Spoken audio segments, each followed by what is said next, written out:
O Horror no Museu, 1933, por H.P. Lovecraft. Para Hazel Hild. Foi uma curiosidade lânguida que levou Stephen Jones pela primeira vez ao Museu de Rogers. Alguém lhe falara daquele estranho lugar subterrâneo na rua Southwark, do outro lado do rio, onde se exibiam figuras de cera muito mais horrendas do que as piores efígies do Madame Tussaud. E ele decidira entrar, numa tarde de abril, para ver o quão decepcionante seria. Curiosamente, não se decepcionou. Havia, afinal, algo diferente e singular ali. Naturalmente, os lugares comuns sangrentos estavam presentes. Landru, Dr. Crippen, Madame Demers Rizio, Lady Jane Grey, vítimas mutiladas sem fim de guerras e revoluções, e monstros como Gilles de Rais e o Marquês de Sade. Mas havia outras figuras que o fizeram respirar com mais rapidez e permanecer até o soar do sino de encerramento. O homem que criara aquela coleção não podia ser um charlatão comum. Havia imaginação, até uma espécie de gênio doentio em algumas daquelas peças. Mais tarde, ele soube sobre George Rogers. O homem havia trabalhado na equipe do Madame Tussaud, mas um problema ocorrera, resultando em sua demissão. Havia insinuações quanto à sua sanidade e histórias sobre formas insanas de culto secreto. Embora mais recentemente, o sucesso de seu próprio museu no porão houvesse suavizado algumas críticas e aguçado ainda mais outras. Teratologia e a iconografia do pesadelo eram seus passatempos. E até ele tivera o bom senso de isolar algumas de suas piores efígies em um nicho especial, reservado apenas para adultos. Foi esse nicho que tanto fascinara Jones. Havia ali coisas disformes e híbridas que só a fantasia poderia conceber, moldadas com habilidade diabólica e pintadas de maneira horrivelmente realista. Algumas representavam figuras bem conhecidas da mitologia, górgonas, quimeras, dragões, ciclopes e todos os seus congêneres arrepiantes. Outras provinham de ciclos mais sômbrios e sussurrados em segredo, de lendas subterrâneas. Satogua negro e informe, o poliposo Cthulhu, o proboscídeo Chaugnarfalgin e outras blasfêmias sussurradas em livros proibidos como o Necronomicon, o livro de Eibon ou o Unaussprechlichen Kulten, de von Junst. Mas as piores eram criações inteiramente originais de Rogers. Representavam formas que nenhuma narrativa da antiguidade ousara sequer sugerir. Algumas eram paródias hediondas de formas de vida orgânica conhecidas. Outras pareciam retiradas de sonhos febris de outros planetas, de outras galáxias. As pinturas mais alucinadas de Clark Ashton Smith talvez sugerissem algo semelhante. Mas nada, absolutamente nada, poderia reproduzir o efeito de terror pungente e repulsivo criado pelo grande porte das figuras, por sua fabricação infernalmente engenhosa e pela iluminação diabólica sob a qual eram expostas. Stephen Jones, como um conhecedor ocioso do bizarro na arte, procurou o próprio Rogers no escritório e ateliê sombrio por trás da abobadada câmara do museu. Uma cripta de aparência sinistra, iluminada fracamente por janelas empoeiradas, dispostas em fendas horizontais no muro de tijolos, ao nível do calçamento antigo de um pátio oculto. Era ali que as imagens eram restauradas e também, em parte, confeccionadas. Braços, pernas, cabeças e torsos de cera jaziam dispostos grotescamente sobre vários bancos. Nas prateleiras superiores, perucas embaraçadas, dentes de aspecto voraz e olhos vítreos e fixos estavam espalhados indiscriminadamente. Havia trajes de todo tipo pendurados em ganchos e, em um dos nichos, grandes pilhas de blocos de cera cor de carne, prateleiras cheias de latas de tinta e pincéis de todos os tipos. No centro da sala havia um grande forno de fusão usado para preparar a cera para moldagem. Uma fornalha encimada por um enorme recipiente de ferro com dobradiças, dotado de um bico, que permitia verter a cera derretida com o leve toque de um dedo. Outras coisas, naquela cripta lúgubre, eram menos descritíveis. Partes isoladas de entidades problemáticas, cujas formas completas pareciam saídas de delírios febris. Em uma das extremidades havia uma porta de tábua pesada, trancada por um cadeado incomumente grande e com um símbolo muito peculiar pintado acima dela. Jones, que já tivera acesso ao temido Necronomicon, estremeceu involuntariamente ao reconhecer aquele símbolo. Esse expositor, refletiu ele, devia ser alguém com uma erudição desconcertantemente ampla em campos obscuros e duvidosos. Nem a conversa de Rogers o decepcionou. O homem era alto, magro e um tanto desgrenhado. Grandes olhos negros brilhavam com intensidade febril num rosto pálido e quase sempre coberto de barba por fazer. Não se ressentiu da intromissão de Jones. Pelo contrário, Pareceu acolher a oportunidade de desabafar com alguém interessado. Sua voz era singularmente profunda e ressonante, e carregava uma intensidade contida que beirava o febril. Jones não se admirou de que muitos o considerassem louco. A cada nova visita, e tais visitas tornaram-se um hábito com o passar das semanas, Jones encontrava Rogers mais comunicativo e confidencial. Desde o início, havia indícios de estranhas crenças e práticas por parte do expositor. E mais tarde, esses indícios evoluíram para relatos, apesar de algumas fotografias esparsas como prova, cuja extravagância era quase cômica. Foi em algum momento de junho, numa noite em que Jones levara uma garrafa de bom uísque e incentivara generosamente seu anfitrião, que surgiram os discursos verdadeiramente dementes. Antes disso, já havia histórias suficientemente absurdas, relatos de viagens misteriosas ao Tibete, ao interior africano, ao deserto árabe, ao Vale do Amazonas, ao Alasca e a certas ilhas pouco conhecidas do Pacífico Sul. Além disso, alegações de ter lido livros monstruosos e semifabulosos, como os fragmentos pré-históricos pnacóticos e os cantos Dol, atribuídos ao maligno e não humano Leng. Mas nada, em tudo isso, era tão inegavelmente insano quanto o que veio à tona naquela noite de junho, sob o efeito do álcool. Para ser direto, Rogers começou a fazer alusões vagas sobre ter encontrado certas coisas na natureza que ninguém jamais encontrara antes. E, segundo seu discurso etílico, teria trazido de volta provas tangíveis de tais descobertas. Dizia ter ido mais longe que qualquer outro na interpretação dos livros obscuros e primordiais que estudava. Livros que o guiaram a certos lugares remotos, onde ainda estariam ocultos remanescentes de eras e ciclos de vida anteriores à humanidade. Em alguns casos, esses resquícios estavam ligados a outras dimensões e outros mundos, com os quais, afirmava ele, havia comunicação frequente nos esquecidos dias pré-humanos. Jones maravilhava-se com a imaginação capaz de conceber tais ideias, e se perguntava qual teria sido a verdadeira história mental de Rogers. Teria sido seu trabalho entre as grotescas morbidades do Madame Tussaud o ponto de partida para tais delírios criativos? Ou seria uma tendência inata, fazendo de sua escolha profissional apenas um reflexo disso? De todo modo, o trabalho do homem estava intimamente ligado às suas ideias. Mesmo agora, era impossível ignorar o rumo sinistro de suas insinuações sobre as monstruosidades do nicho somente para adultos. Sem se importar com o ridículo, Rogers insinuava que nem todas aquelas aberrações demoníacas eram artificiais. Foi o ceticismo franco e o divertimento de Jones diante dessas alegações irresponsáveis que pôs fim à crescente cordialidade entre eles. Rogers, evidentemente, levava-se muito a sério. Tornou-se agora taciturno e ressentido, tolerando Jones apenas por um impulso obstinado de romper sua muralha de incredulidade urbana e complacente. As histórias fantásticas continuavam. Sugestões de ritos e sacrifícios a deuses anciãos inomináveis. E de tempos em tempos, Rogers conduzia seu visitante até uma das blasfêmias hediondas do nicho reservado, apontando características difíceis de conciliar até mesmo com o mais apurado artesanato humano. Jones continuava suas visitas por puro fascínio, embora soubesse que perdera o apreço de seu anfitrião. Por vezes tentava agradá-lo com um assentimento fingido diante de alguma insinuação ou afirmação insana. Mas Rogers raramente se deixava enganar por tais táticas. A tensão atingiu seu auge mais tarde, em setembro. Jones passava casualmente pelo museu numa tarde e perambulava pelos corredores sômbrios, cujos horrores já lhe eram tão familiares, quando ouviu um som muito peculiar, vindo da direção geral do ateliê de Rogers. Outros também ouviram, e sobressaltaram-se nervosamente quando o eco reverberou pelas grandes abóbadas do porão. Os três atendentes trocaram olhares estranhos. Um deles, um sujeito taciturno, de pele escura e aparência estrangeira, que sempre servia Rogers como restaurador e assistente de design, sorriu de um jeito estranho. Um sorriso que pareceu desconcertar os colegas. E que causou em Jones um incômodo instintivo, como se algo em seu íntimo tivesse sido brutalmente perturbado. Era o uivo, ou grito de um cão. E um som como aquele só poderia ser emitido sob condições de extremo terror e dor combinados. Sua fúria angustiada e pura era algo terrível de ouvir. E naquele cenário de grotesca normalidade, possuía uma duplicidade de horror.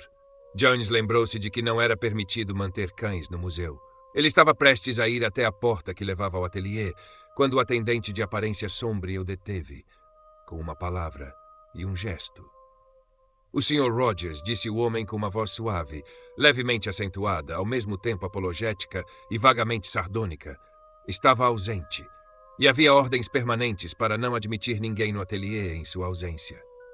Quanto ao uivo, sem dúvida vinha do pátio atrás do museu. A vizinhança estava cheia de vira-latas, e às vezes suas brigas eram escandalosamente barulhentas. Não havia cães em nenhuma parte do museu, mas, se o Sr. Jones quisesse ver o Sr. Rogers, talvez o encontrasse pouco antes do horário de encerramento. Após isso, Jones subiu os velhos degraus de pedra até a rua e examinou a vizinhança sórdida com curiosidade. Os edifícios inclinados e decadentes, outrora residências, mas agora em sua maioria lojas e armazéns, eram realmente muito antigos. Alguns apresentavam frontões que remontavam à era Tudor. E um leve fedor mefítico pairava sutilmente por toda a região. Ao lado da casa encardida, cujo porão abrigava o museu, havia um arco baixo que dava acesso a um beco de pedras escuras. E Jones entrou ali, movido por um desejo vago de encontrar o pátio atrás do ateliê e resolver em sua mente o assunto do cão de forma mais satisfatória. O pátio era sômbrio sob a luz do fim de tarde, cercado por fundos de edifícios ainda mais feios e intangivelmente ameaçadores do que as fachadas em ruínas das velhas casas da rua. Não havia sinal de cão algum, e Jones se perguntou como as consequências de tamanha comoção haviam desaparecido tão depressa.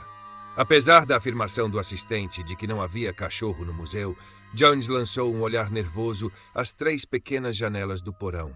Retângulos horizontais estreitos junto ao calçamento tomado de grama, com vidraças sujas que fitavam o exterior de maneira repulsiva e inexpressiva, como olhos de peixes mortos.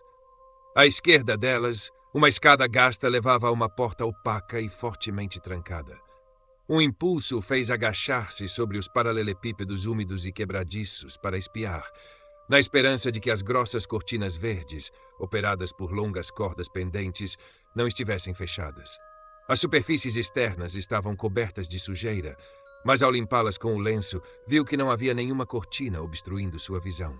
O interior do porão estava tão mergulhado em sombras que não se podia discernir muita coisa, mas, vez por outra, o grotesco aparato de trabalho surgia de forma espectral à medida que Jones olhava cada janela.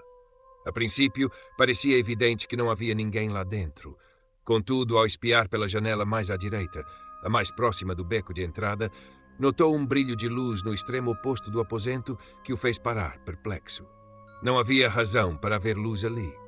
Tratava-se do lado interno da sala, e ele não se recordava de haver ali qualquer lâmpada a gás ou elétrica.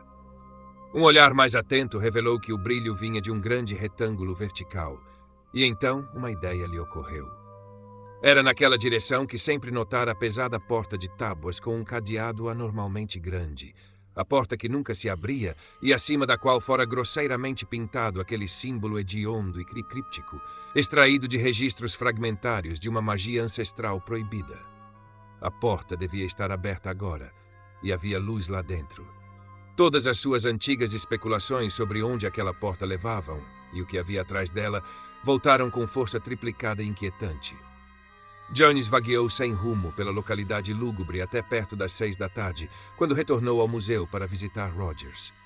Ele mal sabia dizer por que desejava tanto ver o homem naquele momento, mas devia haver algum pressentimento inconsciente sobre aquele grito canino horrível e impossível de localizar, e sobre o brilho de luz naquela perturbadora e normalmente trancada porta interior com um enorme cadeado. Os atendentes estavam saindo quando ele chegou, e pensou que Orabona, o assistente estrangeiro de aparência sombria, o fitou com algo parecido com um divertimento contido e astuto. Jones não gostou daquele olhar, embora já o tivesse visto dirigido a Rogers muitas vezes. A sala de exposições, com suas abóbadas, estava lúgubre em sua solidão, mas ele atravessou-a rapidamente e bateu à porta do escritório e ateliê. A resposta demorou, embora houvesse passos lá dentro. Por fim, após uma segunda batida, o trinco rangeu e a antiga porta de 6 painéis se abriu relutantemente, revelando a figura curvada e de olhos febris de George Rogers. Desde o início, ficou claro que o expositor estava num estado de espírito incomum. Havia uma curiosa mistura de relutância e exultação genuína em sua acolhida, e sua conversa rapidamente enveredou por extravagâncias das mais hediondas e inacreditáveis. Deuses antigos sobreviventes, sacrifícios inomináveis, a natureza não inteiramente artificial de alguns dos horrores do nicho, todas as fanfarronices habituais, mas agora ditas num tom de confiança visivelmente crescente. Era óbvio, refletiu Jones, que a loucura do pobre homem estava avançando. De tempos em tempos, Rogers lançava olhares furtivos na direção da pesada porta trancada no fim da sala, ou para um pedaço de estopa grosseira no chão, não muito distante dela, sob o qual parecia repousar algum objeto pequeno. Jones foi ficando cada vez mais nervoso à medida que os minutos passavam, e começou a sentir-se tão hesitante para mencionar as estranhezas da tarde quanto antes estivera ansioso por fazê-lo. A voz sepulcral e ressonante de Rogers quase se quebrou sob a excitação de seu delírio febril. Você se lembra, berrou, da cidade em ruínas na Indochina onde viviam os Chochus? Você teve que admitir que eu estive lá quando viu as fotografias, mesmo que tenha pensado que aquele nador oblongado na escuridão fosse feito de cera. Se ao menos tivesse visto aquilo se contorcendo nas piscinas subterrâneas, como eu vi. Bem, isto é ainda maior. Nunca te contei sobre isso porque queria concluir as partes posteriores antes de fazer qualquer afirmação. Quando vir as fotos, saberá que a geografia não pode ter sido forjada, e acho que tenho outra maneira de provar que isso não é nenhuma criação encerada minha. Você nunca o viu, porque os experimentos não me permitiam mantê-lo em exposição. O expositor lançou um olhar estranho à porta trancada. Tudo vem daquele longo ritual no 8º fragmento Penacóticos. Quando consegui decifrá-lo, vi que só podia ter um significado. Havia coisas no norte antes da terra de Lomar, antes da existência da humanidade, e isso era uma delas. Fomos até o Alasca, subindo o rio Noatak a partir de Fort Morton, e a coisa estava lá, como sabíamos que estaria. Grandes ruínas ciclópicas de hectares. Restava menos do que esperávamos, mas depois de 3 milhões de anos, o que mais se poderia esperar? E não apontavam todas as lendas esquimós nessa direção? Não conseguimos que nenhum daqueles miseráveis nos acompanhasse e tivemos que ir de trenó até Nome buscar americanos. Orabona não serviu para nada naquele clima. Ficou taciturno e odioso. Contarei depois como encontramos. Quando conseguimos fazer explodir o gelo nos pilares da ruína central, a escadaria estava exatamente como sabíamos que estaria. Algumas inscrições ainda permaneciam, e não foi difícil impedir que os Yankees nos seguissem. Orabona tremeu como folha. Você nunca diria isso pelo modo insolente com que ele se pavoneia por aqui. Ele conhecia o bastante da sabedoria dos antigos para sentir medo legítimo. A luz eterna havia desaparecido, mas nossas tochas iluminavam o suficiente. Vimos os ossos daqueles que estiveram antes de nós, há éons, quando o clima era quente. Alguns desses ossos pertenciam a coisas que você nem poderia imaginar. No 3º nível subterrâneo, encontramos o trono de marfim, sobre o qual os fragmentos tanto falavam, e posso já lhe dizer que ele não estava vazio. A criatura naquele trono não se mexia, e soubemos então que ela precisava do alimento do sacrifício. Mas não quisemos acordá-la ali. Melhor levá-la primeiro a Londres. Orabona e eu subimos à superfície para buscar a grande caixa, mas ao embalar, não conseguimos subir a criatura pelos 3 lances de escada. Essas escadas não foram feitas para humanos, e seu tamanho nos incomodava. Além do mais, era terrivelmente pesada. Tivemos que chamar os americanos para tirá-la de lá. Eles não estavam ansiosos para entrar no lugar, mas, claro, o pior estava seguro dentro da caixa. Dissemos que era um lote de esculturas de marfim, objetos arqueológicos, e após verem o trono entalhado, provavelmente nos acreditaram. É surpreendente que não tenham suspeitado de algum tesouro escondido e exigido uma parte. Devem ter contado histórias estranhas por nome depois, embora eu duvide que tenham voltado às ruínas, nem sequer pelo trono de marfim. Rogers fez uma pausa, remexeu na escrivaninha e tirou um envelope com fotos em tamanho grande. Pegando uma e colocando-a virada para baixo diante de si, entregou as outras a Jones. O conjunto era, sem dúvida, estranho. Colinas cobertas de gelo, trenós puxados por cães, homens enfaixados em peles e vastas ruínas em meio à neve. Ruínas cujos contornos bizarros e enormes blocos de pedra mal podiam ser explicados. Uma foto com flash mostrava uma câmara interior inacreditável, com entalhes selvagens e um trono curioso. cujas proporções certamente não foram feitas para um ocupante humano. As inscrições na gigantesca alvenaria, altas paredes e abóbadas peculiares eram principalmente simbólicas, envolvendo desenhos totalmente desconhecidos e certos hieróglifos mencionados obscuramente em lendas abjetas. Sobre o trono pairava o mesmo símbolo horrendo que agora estava pintado na parede da sala de trabalho, acima da porta de tábuas trancada com pesado cadeado. Jones lançou um olhar nervoso para o portal fechado.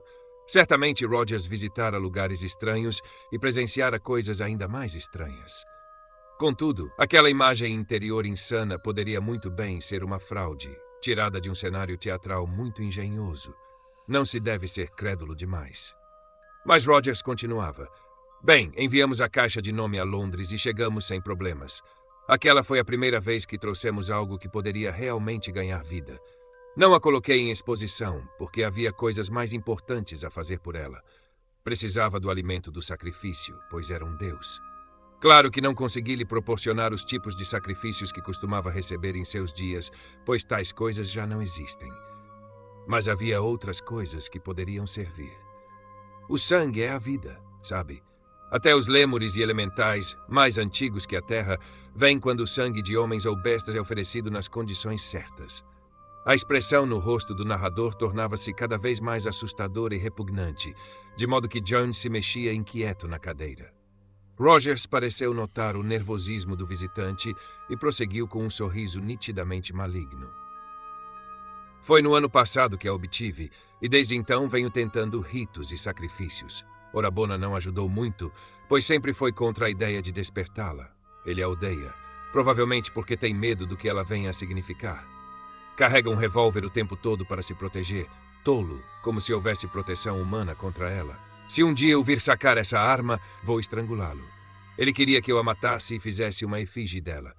Mas mantive meus planos e estou vencendo, apesar de todos os covardes como Orabona e dos malditos céticos zombeteiros como você, Jones. Cantei os ritos e fiz certos sacrifícios, e na semana passada a transição aconteceu. O sacrifício foi aceito e apreciado. Rogers realmente lambeu os lábios, enquanto Jones se mantinha rigidamente inquieto. O showman fez uma pausa, levantou-se e cruzou a sala até o pedaço de saco de estopa para o qual lançava tantos olhares. Curvando-se, segurou uma das pontas e falou novamente. Você riu bastante do meu trabalho. Agora é hora de receber alguns fatos. Orabona me contou que ouviu um cão gritar aqui nesta tarde. Sabe o que isso significava? Jones se sobressaltou. Apesar da curiosidade, teria gostado de sair dali sem mais esclarecimentos sobre o ponto que tanto o intrigava. Mas Rogers era inflexível e começou a levantar o quadrado de estopa. Debaixo dele repousava uma massa esmagada, quase sem forma, que Jones demorou a classificar. Seria um ser vivo que alguma força havia achatado, sugado de seu sangue, perfurado em 1000 lugares e torcido até virar um amontoado fraco, de ossos quebrados e grotesco. Após um momento, Jones compreendeu o que aquilo devia ser. Era o que restava de um cão, talvez de tamanho considerável e cor esbranquiçada. Sua raça estava irreconhecível, pois a deformação ocorrera de maneiras indescritíveis e horrendas. A maior parte dos pelos havia sido queimada por um ácido forte, e a pele exposta sem sangue estava coberta de incontáveis feridas circulares ou incisões. O tipo de tortura capaz de causar tais efeitos superava a imaginação. Tomado por um ódio puro que suplantava seu nojo crescente, Jones levantou-se gritando: Seu maldito sádico! Seu louco! Você faz algo assim e ainda ousa falar com um homem decente. Rogers largou a estopa com um sorriso maligno e encarou seu visitante. Suas palavras tinham uma calma antinatural. Por que, tolo? Acha que fui eu quem fez isso? Admitamos que o resultado seja feio do ponto de vista limitado dos humanos. E daí? Não é humano e não pretende ser. Sacrificar é apenas oferecer. Eu dei o cão para ela. O que aconteceu é obra dela, não minha. Ela precisava do alimento da oferenda e o tomou do seu jeito. Mas deixe-me mostrar como ela é. Enquanto Jones hesitava, o narrador voltou à escrivaninha e pegou a foto que havia deixado virada para baixo, sem mostrar. Agora estendeu-a com um olhar curioso. Jones pegou-a e a examinou quase mecanicamente. Após um momento, seu olhar tornou-se mais intenso e absorto, pois a força absolutamente satânica do objeto representado exercia um efeito quase hipnótico. Certamente, Rogers havia se superado na modelagem do pesadelo Eldritch captado pela câmera. A coisa era obra de puro gênio infernal, e Jones imaginou qual seria a reação do público quando ela fosse exposta. Algo tão horrendo não deveria existir. Provavelmente o mero fato de contemplá-la depois de pronta já desestabilizara a mente do criador, levando-o a cultuá-la com sacrifícios brutais. Só uma sanidade robusta resistiria à sugestão insidiosa de que a blasfêmia era, ou fora, uma forma mórbida e exótica de vida real. A criatura na foto estava agachada ou apoiada sobre o que parecia ser uma reprodução engenhosa do trono monstruosamente entalhado da outra foto curiosa. Descrever aquilo em vocabulário comum seria impossível, pois nada sequer parecido jamais cruzara a imaginação de seres sãos. Representava algo possivelmente ligado, de modo grosseiro, aos vertebrados deste planeta, embora não se pudesse ter certeza disso. Seu volume era ciclópico, pois, mesmo agachada, alcançava quase o dobro da altura de Orabona, que aparecia ao lado dela. Observando com atenção, era possível perceber aproximações aos traços corporais dos vertebrados superiores. Havia um torso quase globular, com 6 longos e sinuosos membros, terminando em garras semelhantes às de caranguejo. Do extremo superior sobressaía uma protuberância em forma de globo, parecida com uma bolha. Seu triângulo de 3 olhos esbugalhados e aquáticos, sua probóscide de um pé de comprimento e evidentemente flexível, e um sistema lateral dilatado análogo a brânquias sugeriam tratar-se da cabeça. A maior parte do corpo estava coberta pelo que parecia ser pelo, mas que, ao exame mais atento, revelou ser um denso crescimento de tentáculos escuros e finos, ou filamentos sugadores, cada um terminando em uma boca que lembrava a cabeça de uma áspide. Na cabeça e abaixo da probóscide, os tentáculos tendiam a ser mais longos e espessos, marcados por listras em espiral, sugerindo as tradicionais mechas serpenteantes de Medusa. Dizer que tal coisa poderia ter uma expressão parecia paradoxal. Contudo, Jones sentia que aquele triângulo de olhos esbugalhados e aquela probóscide inclinada transmitiam uma mistura de ódio, ganância e crueldade pura, incompreensível à humanidade por estar combinada com outras emoções não deste mundo, nem deste sistema solar. Naquela aberração bestial, refletiu ele, Roger certamente havia vertido toda a sua insanidade malévola e seu gênio escultórico insólito. A coisa era incrível, e ainda assim, a fotografia provava que existia. Rogers interrompeu suas reflexões. Bem, o que você acha dela? Agora você se pergunta o que esmagou o cão e o sugou até a secura com 1 milhão de bocas. Ela precisava de alimento, e precisará de mais. É um deus, e eu sou o primeiro sacerdote da sua hierarquia moderna. E é Shub-Niggurath, a cabra de 1000 filhotes. Jones abaixou a fotografia, tomado por desgosto e piedade. Veja aqui, Rogers, isso não pode continuar. Há limite, sabe? É uma grande obra e tudo mais, mas não faz bem a você. Melhor nem olhar mais. Deixe Orabona destruí-la e tente esquecer. E me deixe rasgar essa horrenda imagem também. Com um rosnado, Rogers agarrou a fotografia e devolveu à escrivaninha. Idiota. Você... E ainda pensa que é tudo uma fraude. Ainda acha que eu a criei. E que minhas figuras são apenas cera inanimada. Maldito seja, você é um sujeito mais estúpido que uma estátua de cera. Mas agora tenho provas, e você vai saber. Não agora, pois ela está repousando após o sacrifício, mas depois. Oh, sim, você não duvidará do poder dela então. Enquanto Rogers lançava um olhar para a porta interna trancada com cadeado, Jones pegou seu chapéu e bengala do banco próximo. Muito bem, Rogers, que seja depois. Tenho de ir agora, mas passarei amanhã à tarde.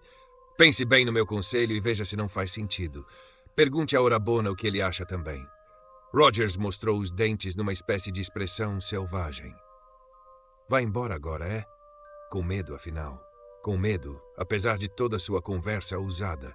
Você diz que as efígies são só cera e ainda foge quando começo a provar que não são. Você é como aqueles que aceitam minha aposta permanente, de que não passam a noite no museu.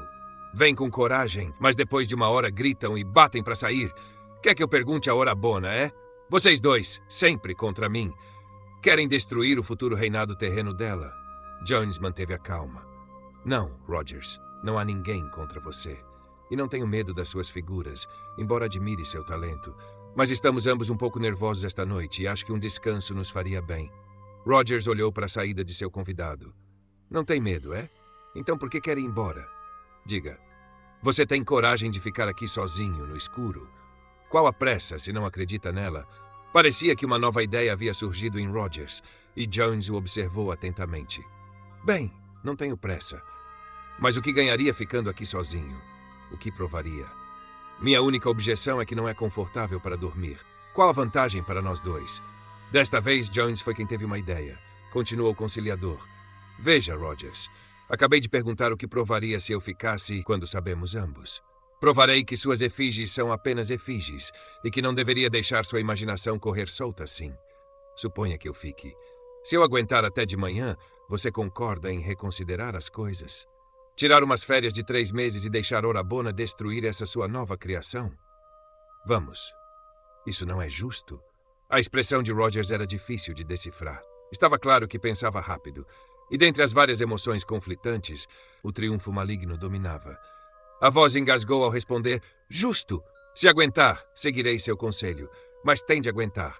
Vamos jantar, e depois vou para trancá-lo na sala de exposição e vou para casa.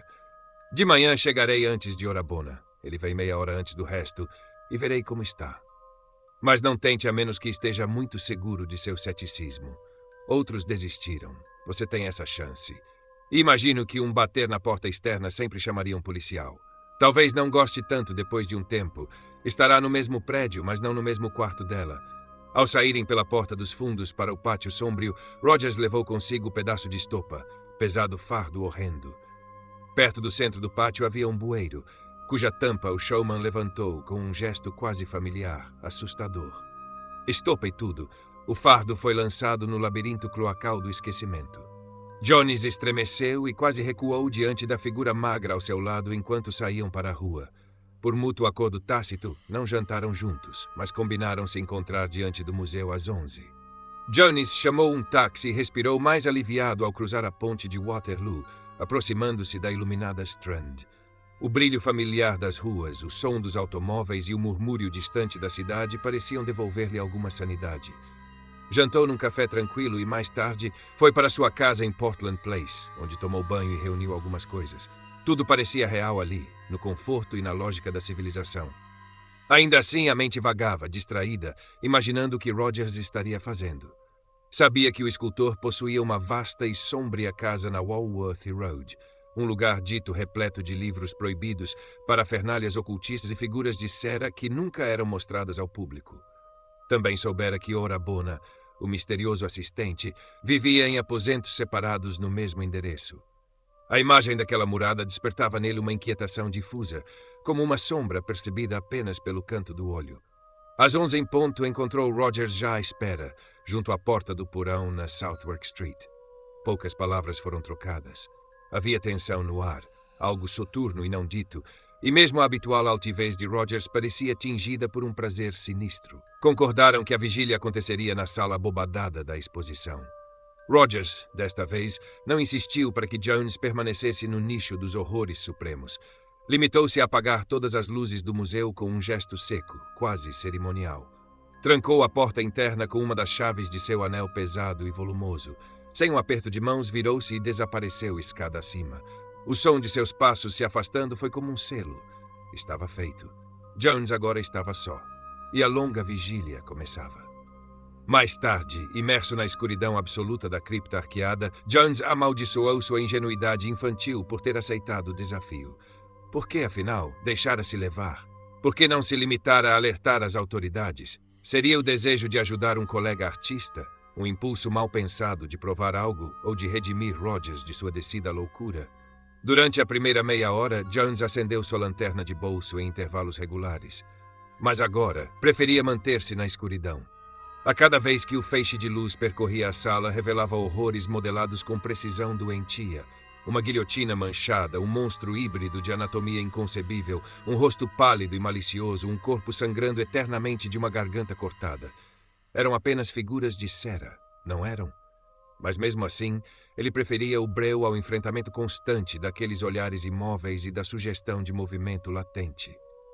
A verdade era que Rogers tinha talento, não havia como negar isso. Um gênio estranho e perturbador, talvez, mas ainda assim, gênio. Aquele homem havia unido a imaginação tortuosa de um Gustave Doré com a técnica meticulosa dos Blatchkas. Como os Blatchkas haviam feito para a botânica, Rogers fizera para o mundo dos pesadelos. À meia-noite, as badaladas distantes de um relógio chegaram até ele e, por um instante, Jones sentiu-se reconfortado. A vida lá fora seguia. O mundo real ainda existia, mas naquela sala abobadada, naquele sepulcro de formas inumanas, o tempo parecia perder sentido. Por que Rogers dissera que nenhum rato ou inseto jamais se aproximava do museu? Dissera que era por certas razões. E isso, pensou Jones, era realmente curioso. A ausência de qualquer forma de vida, mesmo as mais insignificantes, era por si só um sintoma de que algo ali estava errado. A escuridão pressionava como uma substância viscosa. Em certos momentos, ele jurava perceber sussurros, quase inaudíveis, indecisos, não vindos das ruas, mas das próprias paredes. Vagamente lembrava-se das divagações de Rogers sobre outras dimensões, sobre forças invisíveis e inteligências alienígenas que tocavam o nosso mundo apenas nos pontos mais fracos e abandonados. As partículas de luz que dançavam diante de seus olhos, aquelas formas que a mente cria quando se está mergulhado no breu absoluto, agora pareciam mais ordenadas, mais intencionais. Simetrias estranhas se formavam, padrões que não pareciam frutos do acaso. Seria isso uma alucinação, uma ilusão do cérebro sobrecarregado? Mas não era só visão. Havia também movimento. Nenhum som o acompanhava, nenhuma brisa o explicava, e ainda assim o ar se movia. Não em rajadas, mas em pulsações, como a respiração de algo gigantesco e invisível. E havia o frio. Um frio que não vinha da pedra, mas de algum lugar além dela. O gosto salgado no ar, como o de salmoura, era novo. Ele não se lembrava de ter sentido isso durante o dia. Nem o odor, leve, porém presente, semelhante ao de espécimes preservados em museus de história natural. Rogers dissera que nem todas as figuras eram de cera, e agora Jones começava a se perguntar se aquela frase não fora mais do que uma simples fanfarronice. Ele precisava manter a mente firme. Era a imaginação, apenas ela, que o colocava à beira do pânico. Não poderia permitir que ela o dominasse. Era isso que levara Rogers à beira da loucura. Ou será que fora outra coisa? O tempo arrastava-se como um réptil mutilado. As badaladas da meia-noite ainda pareciam recentes, e ele teria jurado que horas haviam se passado. Foi então que se lembrou da pintura insana que Rogers lhe mostrara. Uma sala de pedra, selvagemente esculpida, contendo um trono inominável. Rogers dissera que era uma ruína real de 3 milhões de anos, perdida nas regiões geladas do Ártico. Jones duvidava. Era mais fácil acreditar que aquilo fosse apenas uma criação cenográfica. E, no entanto, ao se recordar dos símbolos entalhados, das formas indecifráveis, ele não conseguia afastar a sensação de que aquela arte não era humana, nem daquele tempo. E aquela forma monstruosa, supostamente encontrada naquele trono, que voo de fantasia doentia. Jones se perguntou a que distância estava realmente da insana obra-prima em cera. Provavelmente ela ficava guardada atrás daquela pesada porta de madeira, trancada com cadeado, que levava para algum lugar fora da oficina. Mas não adiantava remoer a ideia de uma imagem de cera. Será que o cômodo atual não estava cheio dessas coisas? Algumas delas quase tão horríveis quanto o terrível ele. E além de uma fina cortina de lona à esquerda, ficava a alcova somente para adultos, com seus fantasmas sem nome de delírio. A proximidade das incontáveis formas de cera começou a mexer cada vez mais com os nervos de Jones, à medida que os quartos de hora passavam. Ele conhecia o museu tão bem que não conseguia se livrar das imagens habituais, mesmo no escuro total. De fato, a escuridão tinha o efeito de acrescentar às imagens lembradas certos tons imaginativos, muito perturbadores. A guilhotina parecia chiar e o rosto barbudo de Landru, assassino de suas 50 esposas, retorcia-se em expressões de ameaça monstruosa. Da garganta degolada de Madame Demers parecia sair um som horrível de borbulhar, enquanto a vítima sem cabeça e sem pernas, de um assassinato em tronco, tentava avançar mais e mais sobre seus cotos sangrentos. Jones começou a fechar os olhos para ver se isso diminuiria as imagens, mas descobriu que era inútil. Além disso, quando fechava os olhos, os estranhos padrões intencionais das partículas de luz se tornavam ainda mais perturbadores. Então, subitamente, ele começou a tentar manter as imagens horríveis que antes tentava banir. Tentava mantê-las, porque elas davam lugar a outras ainda mais horríveis. Apesar de si mesmo, sua memória começou a reconstruir as blasfêmias completamente não humanas que se escondiam nos cantos mais obscuros. E esses crescimentos híbridos, grosseiros, escorregavam e se contorciam em sua direção como se o caçassem em círculo. O negro Tsathoggua se moldava, de uma gárgula sapoide a uma linha longa e sinuosa, com centenas de pés rudimentares. E um magro e elástico Knight abria suas asas como se fosse avançar e sufocar o observador. Jones se preparou para não gritar. Sabia que estava recaindo nos terrores tradicionais de sua infância e resolveu usar sua razão adulta para manter os fantasmas afastados. Ajudava um pouco, descobriu, acender a luz outra vez. Horríveis como eram as imagens que mostrava, não eram tão ruins quanto o que sua imaginação tirava da escuridão absoluta, mas havia desvantagens. Mesmo à luz da lanterna, ele não podia deixar de suspeitar um leve e furtivo tremor na cortina de lona que isolava o terrível alcova somente para adultos. Ele sabia o que havia além, e estremeceu. A imaginação evocava a chocante forma do fabuloso Yog-Sothoth, apenas uma confluência de globos iridescentes, mas estupenda em sua malignidade sugestiva. Que era essa massa amaldiçoada que lentamente flutuava em sua direção e batia na cortina que se interpunha. Um pequeno inchaço na lona bem à direita sugeria o chifre afiado de Gnoth-Ke, a criatura peluda do gelo da Groenlândia que andava às vezes com 2, às vezes com 4 e às vezes com 6 patas. Para expulsar essas coisas da cabeça, Jones caminhou decididamente em direção à alcova infernal, com a lanterna acesa firme. Claro que nenhum de seus temores era real. Ainda assim, não seriam os longos tentáculos faciais do grande Cthulhu que se moviam lenta e insidiosamente. Ele sabia que eram flexíveis, mas não tinha percebido que a corrente de ar causada por seu avanço era suficiente para pô-los em movimento. Retornando ao seu antigo assento, fora do nicho, fechou os olhos e deixou que as manchas simétricas de luz fizessem seu pior. O relógio distante soou uma única badalada. Seria apenas uma? Ele acendeu a luz do relógio de pulso e viu que era precisamente aquela hora. Seria realmente difícil esperar pelo amanhecer. Rogers desceria por volta das 8 horas, antes mesmo de Orabona. Lá fora, no porão principal, já estaria claro muito antes disso, mas nada poderia penetrar ali. Todas as janelas daquele porão haviam sido tijoladas, exceto as 3 pequenas, voltadas para o pátio. Uma espera bastante ruim, no geral. Seus ouvidos agora captavam a maior parte das alucinações, pois jurava ouvir passos furtivos e pesados no laboratório, além da porta fechada e trancada. Não deveria pensar naquele horror não exposto que Rogers chamava de It. A coisa era uma contaminação. Havia enlouquecido seu criador, e até sua imagem evocava terrores imaginários. Não poderia estar no laboratório. Era evidente que estava além daquela porta de madeira pesada e trancada. Aqueles passos eram certamente pura imaginação. Então, pensou ter ouvido a chave girar na porta do laboratório. Acendeu a lanterna, mas viu apenas o antigo portal de 6 painéis em seu lugar habitual. Tentou novamente o escuro, fechando os olhos, mas então teve a ilusão angustiante de um rangido. Não da guilhotina, desta vez, mas da lenta e furtiva abertura da porta do laboratório. Ele não gritaria. Uma vez gritando, estaria perdido. Ouviu um tipo de arrastar ou passos lentos que avançavam em sua direção. Precisava manter o controle. Não o fizera quando as formas sem nome tentaram cercá-lo? O arrastar se aproximava e sua resolução fraquejou. Não gritou, apenas lançou um desafio com a garganta apertada.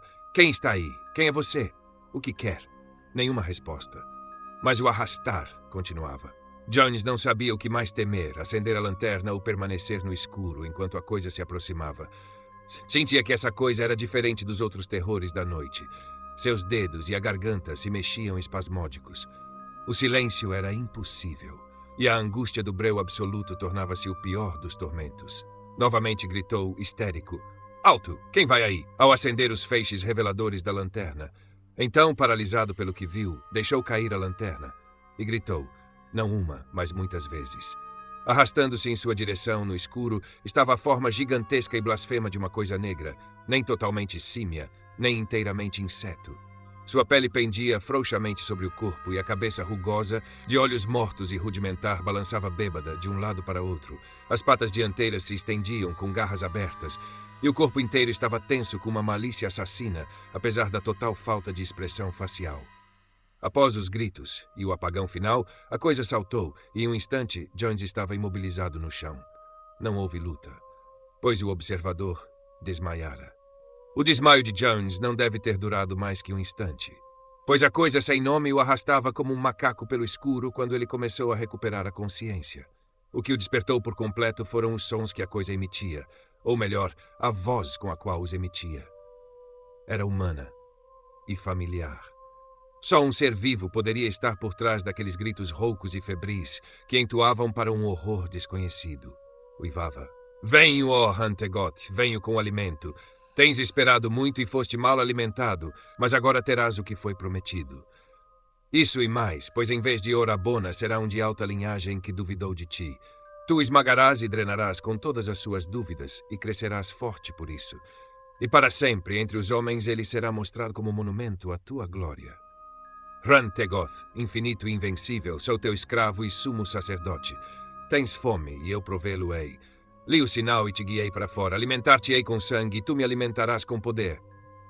Shub-Niggurath, a cabra de 1000 filhotes. Num instante, todos os terrores da noite caíram sobre Jones como um manto descartado. Voltou a ser dono da própria mente, pois agora conhecia o perigo terreno e material que enfrentava. Não era monstro de fábula, mas um louco perigoso. Era Rogers, vestido com uma cobertura de pesadelo saída de sua própria insanidade, prestes a realizar um sacrifício horrível ao deus-demônio que criara em Sera. Claramente, ele havia entrado no laboratório pelo pátio dos fundos, vestira a fantasia e avançara para capturar sua vítima, presa e aterrorizada. Sua força era prodigiosa, e se quisesse vencê-lo, Jones teria que agir rápido. Confiando na confiança do louco em seu desmaio, Jones decidiu surpreendê-lo, enquanto o aperto ainda era frouxo. Sentiu o limiar. Estava entrando no escuro absoluto do laboratório. Com a força do medo mortal, Jones deu um salto repentino da postura semi-reclinada em que era arrastado. Por um instante, livrou-se das mãos do maníaco surpreso. E num golpe de sorte no escuro, colocou as próprias mãos no pescoço estranhamente oculto do captor. Rogers o agarrou de novo e, sem mais preliminares, travaram uma luta desesperada, de vida ou morte.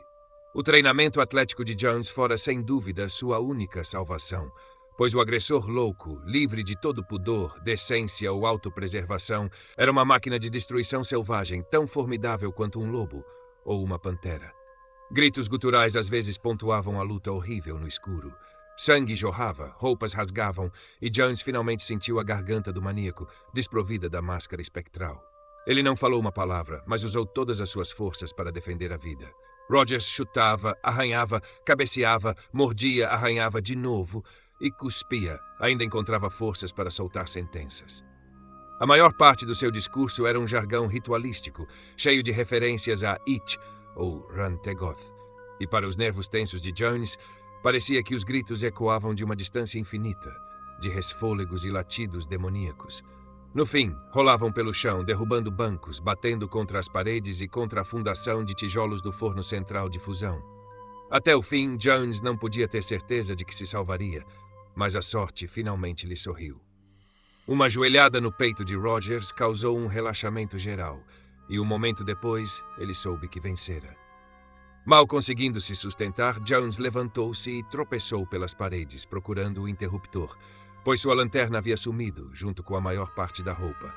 Enquanto cambaleava, arrastava o oponente inerte, temendo um ataque súbito quando o louco acordasse. Encontrou a caixa do interruptor e mexeu até achar a alavanca certa. Então, quando o laboratório caótico explodiu em súbita luz, começou a amarrar Rogers com cordas e cintos que encontrou facilmente.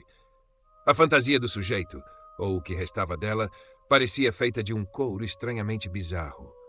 Por algum motivo, a pele de Jones se arrepiava ao tocá-la, e havia um odor estranho e enferrujado. Sob as roupas normais estava o chaveiro de Rogers, que o exausto vencedor tomou como seu último passaporte para a liberdade. As cortinas das pequenas janelas estreitas estavam bem fechadas, e ele as deixou assim.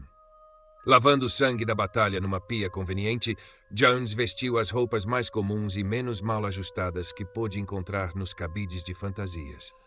Testando a porta para o pátio, percebeu que ela estava travada por um trinco de mola que não requeria chave por dentro.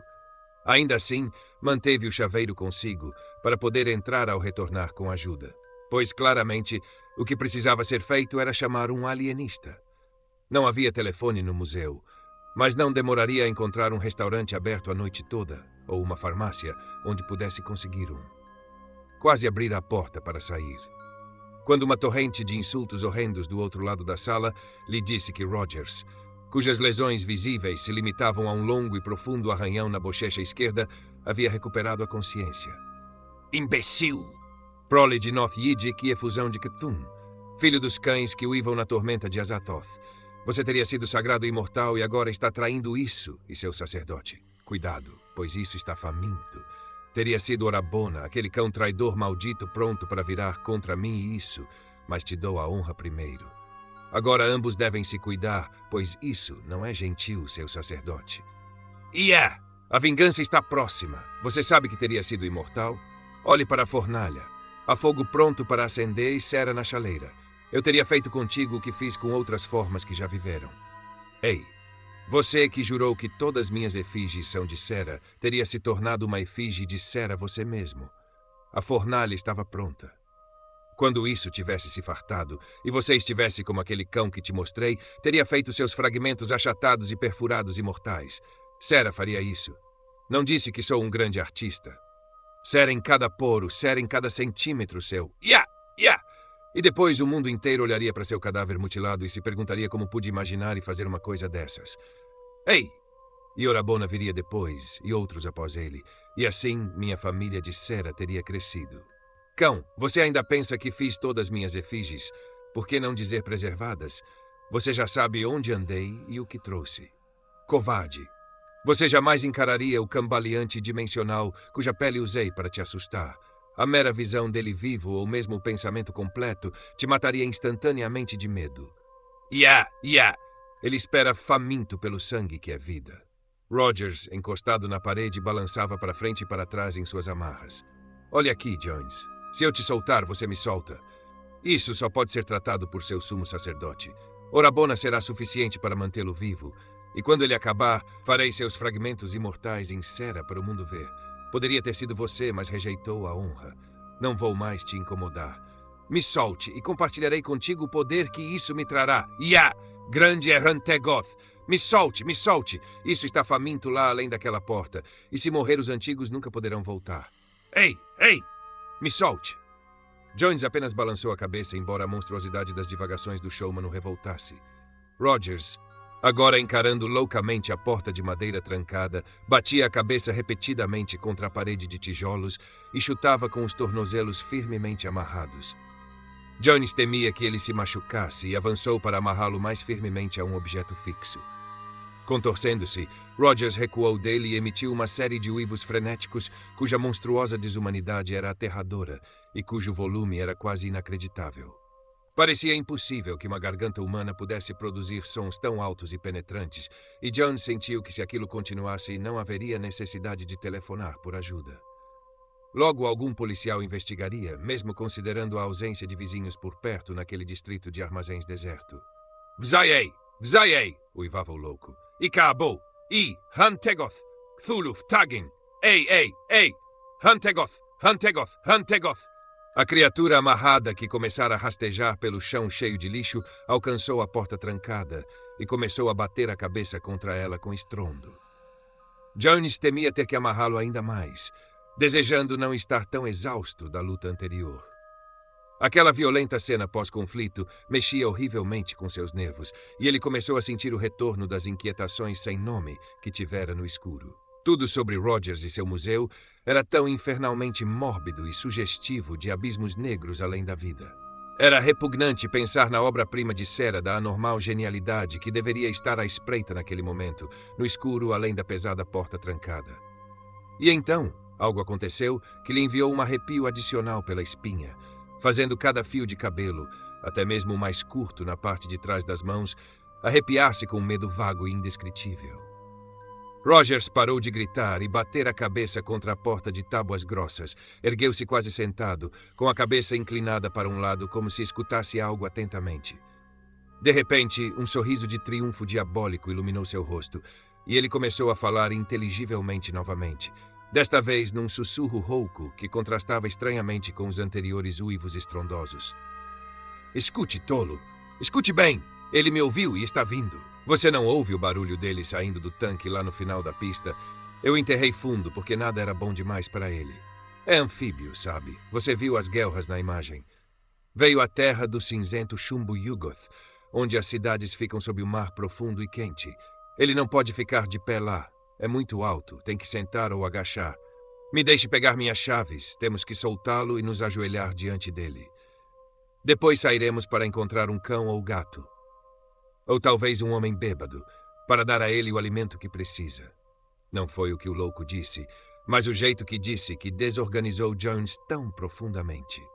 A completa e insana confiança e sinceridade daquele sussurro enlouquecido eram terrivelmente contagiosas. A imaginação, com tal estímulo, podia encontrar uma ameaça ativa na diabólica figura de cera que se escondia além da pesada porta. Olhando a porta com fascinação profana, Jones notou várias rachaduras nela, embora não houvesse marcas de violência do seu lado. Perguntou-se o quão grande seria a sala ou armário por trás e como a figura de cera estaria posicionada. A ideia do maníaco de um tanque e pista era tão engenhosa quanto todas as outras de sua imaginação. Então, num instante terrível, Jones perdeu completamente o controle da respiração. O cinto de couro que segurava para amarrar Rogers caiu de suas mãos moles, e um espasmo de calafrios o sacudiu da cabeça aos pés. Ele deveria ter sabido que aquele lugar o enlouqueceria como enlouquecera Rogers, e agora estava louco. Estava louco, pois agora alimentava alucinações ainda mais estranhas do que as que o haviam atacado naquela noite. O louco estava incitando a ouvir o barulho do monstro mítico num tanque além da porta. E agora, Deus o ajudasse, ele o ouvia. Rogers viu o espasmo de horror transformar o rosto de Jones numa máscara de medo fixo. Ele gargalhou. Finalmente, tolo, você acredita? Finalmente sabe. Você o ouve e ele vem. Me dê minhas chaves, tolo. Temos que fazer homenagem e servi-lo. Mas Jones já não prestava atenção a palavras humanas, fossem elas loucas ou sãs. Uma paralisia fóbica o mantinha imóvel e meio inconsciente, com imagens selvagens correndo fantasmagoricamente pela sua imaginação impotente.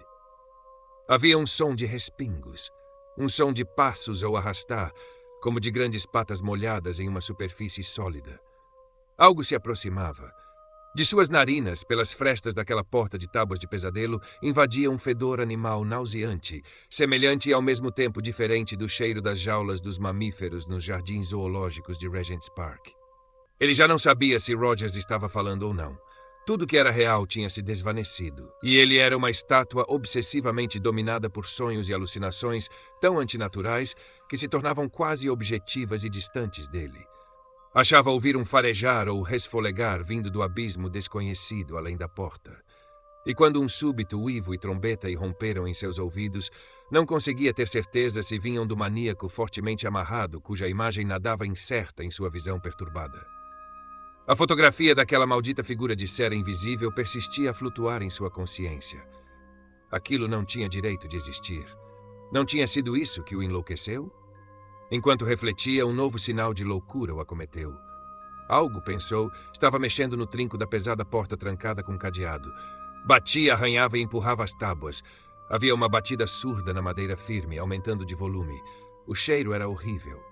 E agora o ataque à porta por dentro soava como um martelar maligno e decidido, semelhante a golpes de um ariete. Houve um estalo ameaçador, um estilhaçar, um fedor crescente, uma tábua caiu, uma pata negra terminou em uma garra parecida com uma pinça de caranguejo. Socorro, socorro, Deus me ajude. Ah! Com grande esforço, Jones hoje consegue recordar o súbito rompimento de sua paralisia de medo na libertação de uma fuga frenética e automática. O que ele fez deve ter sido semelhante aos voos selvagens e caóticos dos piores pesadelos. Parece que saltou pela cripta desordenada quase num só pulo, abriu a porta externa, que se fechou e trancou com estrondo atrás dele, subiu as escadas de pedra gastas em passos largos e correu freneticamente sem rumo para fora daquele pátio úmido de paralelepípedos, atravessando as ruas sujas de Southwark. Aqui a memória termina.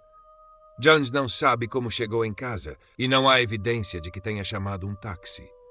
Provavelmente correu todo o caminho por puro instinto, atravessando a ponte Waterloo, seguindo pela Strand e Charing Cross, depois pela Haymarket e Regent Street até seu bairro. Ainda vestia aquela mistura estranha de roupas do museu quando recuperou a consciência suficiente para chamar um médico.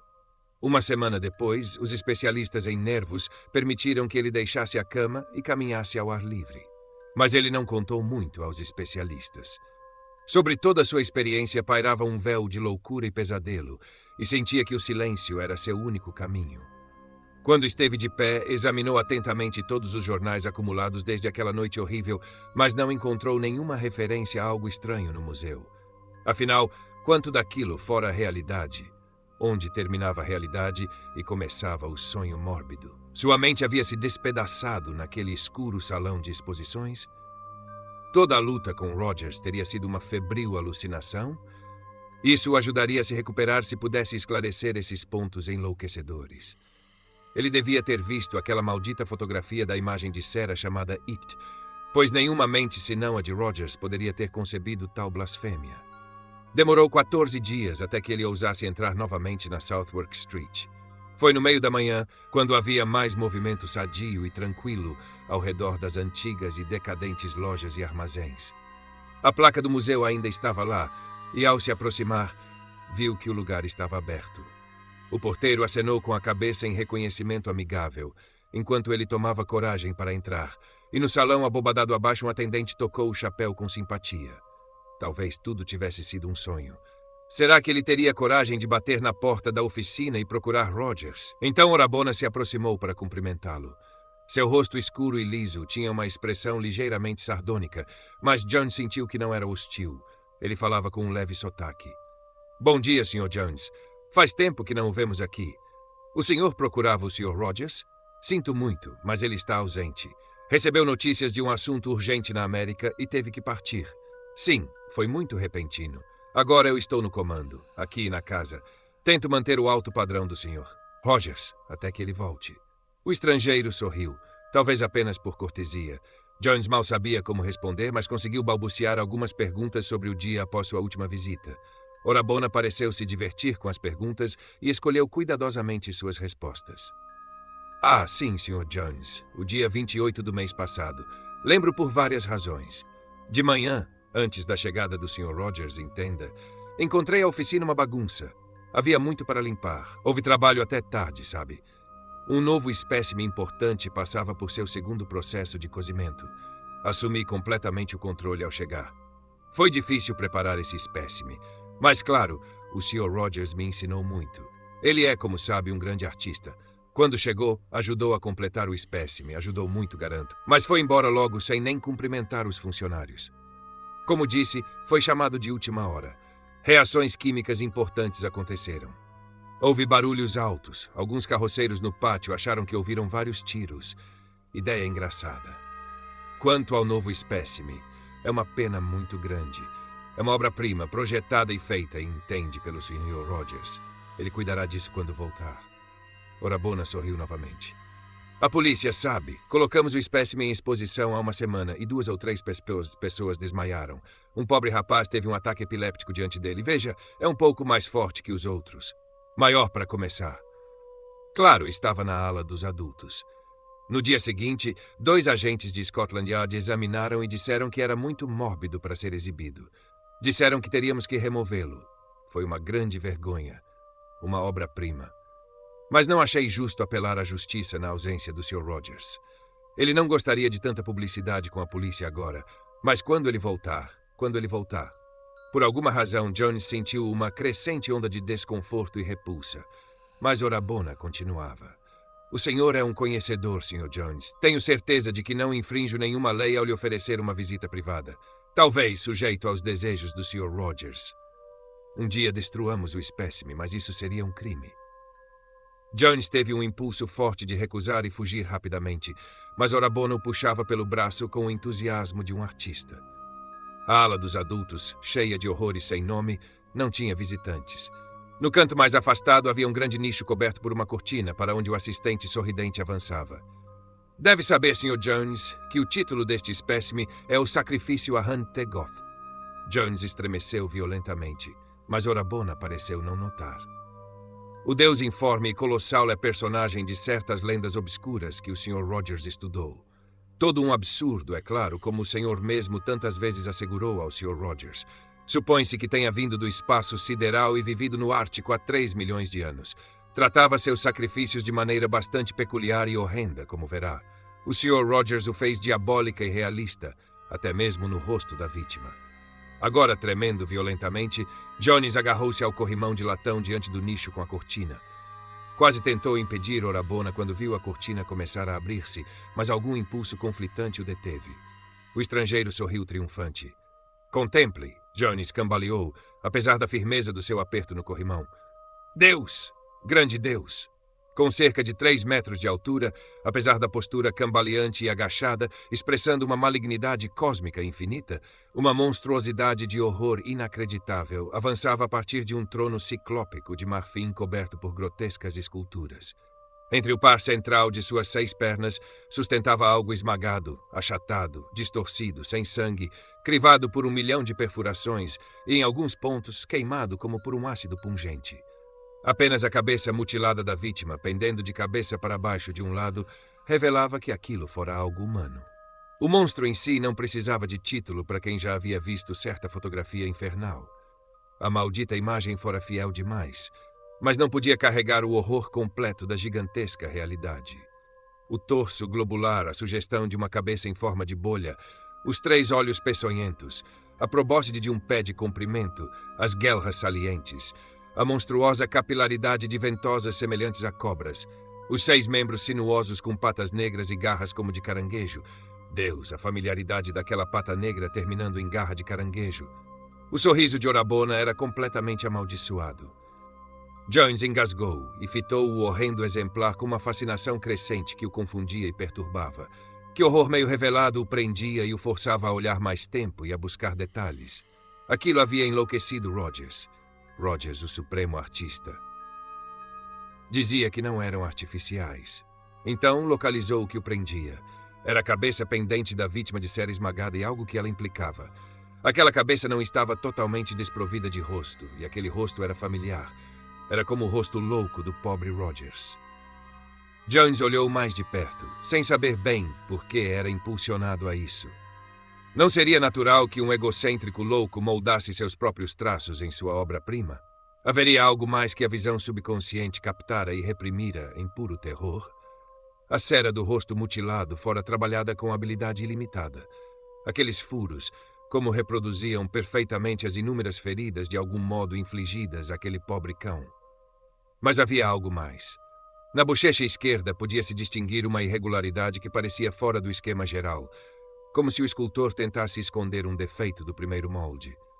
Quanto mais Jones olhava, mais misteriosamente aquilo o horrorizava, até que de repente lembrou-se de uma circunstância que levou seu horror ao ápice. Aquela noite horrenda, a luta, o maníaco amarrado e o longo e profundo arranhão na bochecha esquerda do próprio Rogers vivo. Jones, soltando seu desespero e o aperto no corrimão, desabou num desmaio total. Orabona continuou a sorrir.